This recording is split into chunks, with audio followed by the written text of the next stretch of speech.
Tesla swings the cancellation axe one more time, we see potential Model S refresh vehicles in the wild, and we cap the show paying off last year's bold predictions and making some new ones for this year. This is Tesla Tidbits episode number 643 for February 21st, 2021. This show is brought to you by my supporter, Brad.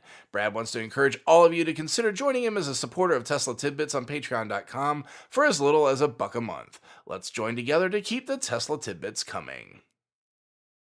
We start the week with a follow-up story on the previous week, thanks to the Tesla Design Studio. On the heels of the long-range rear-wheel drive Model Y being discontinued, Tesla swings the cancellation axe once more and has dropped the standard range Model Y from the lineup as well. This leaves the Model 3 as the only model in the company's lineup with an option for a single-motor drive, and I suspect that even that will be gone soon. More on why I think that will be later in this show. The small upside for would-be Model Y owners is that the starting price for the all-wheel drive version of the vehicle did see a $1,000 US price drop down to $48,990 from $49,990. My heart goes out to those that really didn't want to have to drop the extra money on a feature that they really didn't want, but those of us longtime fans know if you don't order the car you want now, you may not be able to order the car you want later on. Such is life with Tesla's constant change-on-the-fly philosophy and not being tied down to model years. Most times it's certainly a positive, but other times we lose popular model variants and paint colors. Tidbit number 2 is an interesting one, now reported by multiple outlets, but first was shot to me in my DMs by an anonymous source. Thanks for the heads up out there, you know who you are. As we all know, the Model S and Model X recently were showcased on the end-of-year earnings investor slide deck with their long-fabled interior refresh. One of the key design elements was the lack of a steering wheel, with the vehicles being equipped instead with a steering yoke and no stalks to perform any traditional functions, such as gear selection and operating turn signals. However, multiple Model S have now been spotted with the vehicle clearly having the refresh, but also being equipped with a standard steering wheel rather than the yoke. Now, the one that I was sent clearly is a test model, complete with labels reminding the driver of how to shift the vehicle into gear and a bolted-on mechanism on the center console with the wiring harness in plain view. But it begs the question, if the yoke wasn't even being tested on test vehicles, will we actually see it make it to production? Time will tell. Tesla has been trying to get a yoke onto a production vehicle for a long time and has yet to manage it. I guess we'll see soon in the coming days if anyone takes delivery of a yoke-equipped vehicle. If any of my listeners take delivery, please send some pictures. I'd love to feature you on the Twitter and the Instagram accounts. Okay, ladies and gentlemen, it's time for our favorite game. It's Bold Predictions time. Firstly, we're going to start out by looking back at last year's predictions and see how I did. And folks, I did pretty well, if I do say so myself. First up is overall deliveries.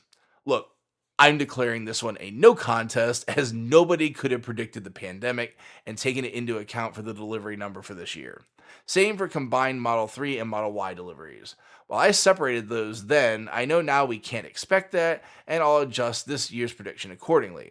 However, the one prediction I am keeping is the Model S and Model X deliveries, as the demand for those vehicles is soft enough that the pandemic wouldn't have prevented the delivery of every vehicle that was desired for this year. And wow, gonna pat myself on the back on this one.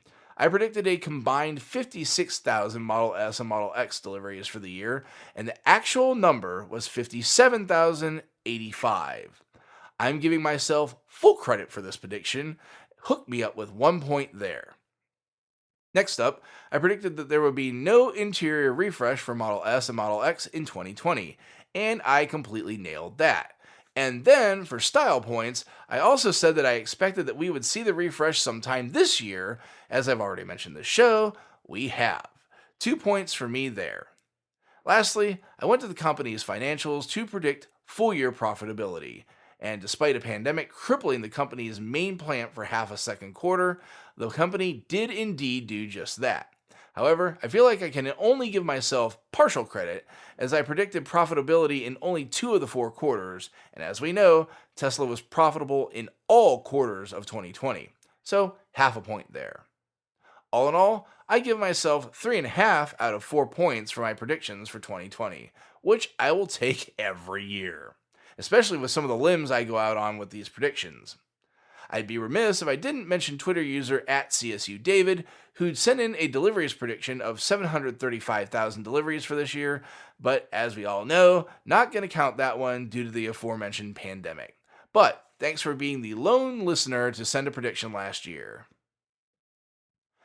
Okay, now on to this year's bold predictions. As with last year, please do send me your predictions. I will record them just like I did for CSU David and see how the listeners fare compared to me. We'll start this year like I do every year with delivery numbers. And I think my new tradition will be to predict total deliveries, S and X deliveries combined, and 3 and Y deliveries combined. We can tack on Cybertruck later when it has deliveries to count. Given the fact that Tesla themselves states that the Fremont factory can produce 600,000 cars per year, and the Shanghai factory can add another 450,000 to that, and on top of this, we can expect the Berlin factory to come online and add some production to this, I feel confident in pegging Tesla's total delivery number, barring another pandemic-induced shutdown, at 1.05 million vehicles for 2021. I think the breakdown of that number will be 80,000 Model S and Model X vehicles, and the remaining 970,000 being Model 3 and Model Y. Yes, I did substantially increase the Model S and Model X number, but I just can't see it being much more than that given that the Model 3 and Model Y exist. While I think the refresh is awesome, the fact remains that you're paying double the cost for these vehicles compared to their smaller counterparts, and that will greatly limit the deliveries for them no matter how amazing the vehicle looks and performs. Prediction number 2 is that sometime in 2021, Tesla will no longer make single motor vehicles, and even the Model 3 will come only in all-wheel drive.